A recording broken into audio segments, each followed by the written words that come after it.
আজকের ভিডিওটা সম্পূর্ণ আলাদা একটা ভিডিও। বছরে বাধ্যতামূলকভাবে ৪-৫ বার আমাকে এখানে আসতেই হয়। আমি বিড়াল পুষি কিন্তু অনেক বছর হয়ে গেছে, প্রায় বহু বছর বলতে পারো। এরকম পরিবর্তন আমি কখনো আগে দেখিনি, কিন্তু করোনার পর থেকে আমাদের জীবনটা যেরকম পরিবর্তন হয়ে গেছে, অনেক রকম প্রবলেমের মধ্যে দিয়ে আমরা যাচ্ছি বা অনেকে গেছে, এদেরও কিন্তু করোনার পর থেকে অনেক রকম প্রবলেমের মধ্যে এরাও যাচ্ছে। এবার আসি কোন পরিবর্তনের কথা আমি বলছি।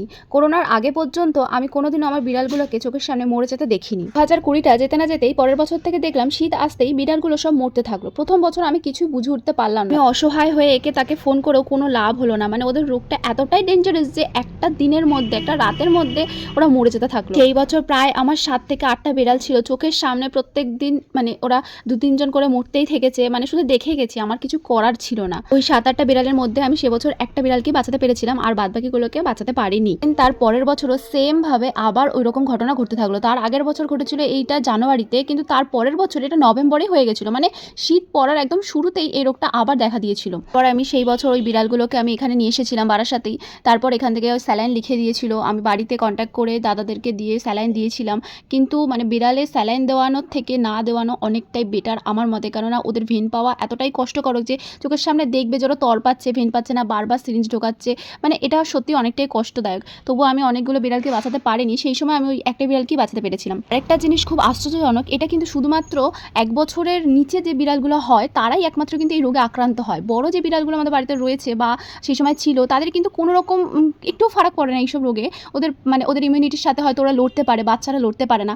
দেন আমি সেই বছর জানতে পারি যে বিড়ালকে যদি ভ্যাকসিন দেওয়া হয় তাহলে এই রোগ থেকে ওরা মানে বেঁচে যেতে পারে, এরা মরে না। তারপর থেকে আমি প্রত্যেকটা বাচ্চা বিড়ালে ভ্যাকসিনেশন শুরু করি। তারপর থেকে সেইভাবেই চলে আসছে এতগুলো বছর। আর ছোট্ট বিড়ালটার এবার 3 মাস হয়ে গেছে যে ভাবলাম ভ্যাকসিন করবো, ব্যাস তখন থেকে ওর পটি আর বমি হতে শুরু করলো। তারপর নিয়ে আসলাম ডাক্তারের কাছে একটু চেকআপের জন্য।